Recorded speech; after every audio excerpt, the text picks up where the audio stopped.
In May 2023, a tiny football team in Germany made history. Heidenheim, a team who 20 years earlier were playing amateur football, secured promotion to the country's top flight, the Bundesliga. It was a miraculous rise, at a journey they completed with 25 members of staff still at the club today who've been there from the beginning.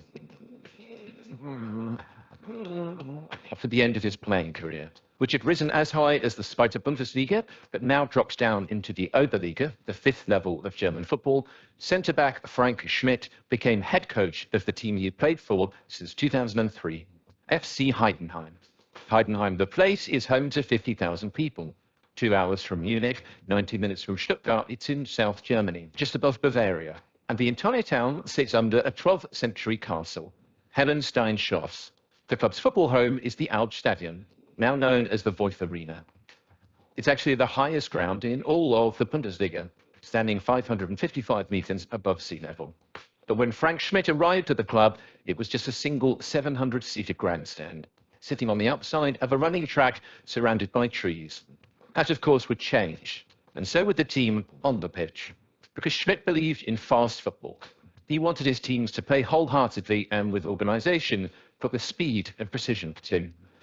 Within a year, Heidenheim would gain promotion from the fourth tier, winning the newly created Regionalliga South. The club would then spend 5 years consolidating their position in the third tier, gradually creeping up the division before gaining promotion as champions in 2014. Schmidt was also voted the league's manager of the year.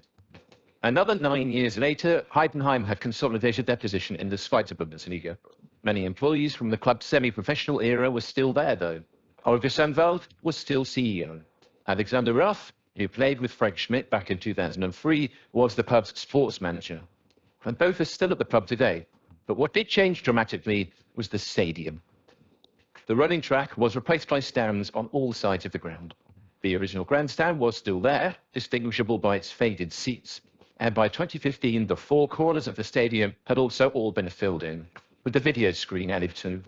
All in all, it brought the capacity up to 15,000. The club also rose in prominence within its community. It's loosely affiliated with dozens of clubs within a 100-kilometer radius, helping to supply smaller sides with equipment and expertise in exchange for advertising. And that network continues to grow.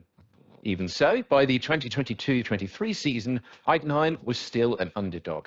By annual payroll, they were just the 9th highest spender in a division of 18 teams, spending an estimated 9.5 million euros a year on wages. By comparison, Hanover, the division's biggest spenders, spent 22.3 million a year. Hamburg, in second, spent 21.4. But despite this, Heidenheim enjoyed an outstanding year. Schmidt's side were a counter-attacker. They man-marked all across the pitch and would break with precision and pace whenever they won possession. In the first half of the season, they lost just twice, arriving in the World Cup break in third place. And after the Winterpause, they lost just 3 games, meaning that they arrived at the final game of the season with a simple task: win against already relegated Regensburg or match Hamburg's result away to Sandhausen, and they would be promoted to the Bundesliga for the first time in their history. You see, only the top 2 teams in the Zweite Bundesliga qualify for automatic promotion, with the third-place team having to contend with a place in the relegation playoff. And as the games kicked off, already promoted Darmstadt were first, Heidenheim second, and Hamburg third. But of course, it turned into a disaster. Hamburg scored early and held their lead. Heidenheim were fraught with nerves and fell 2-0 down. An own goal did reduce the deficit to 2-1, but Heidenheim still entered stoppage time needing to find 2 goals. Over in Sandhausen, Hamburg's game had finished. After it did, the stadium announcer congratulated the travelling Hamburg fans on their promotion as they poured onto the pitch in celebration.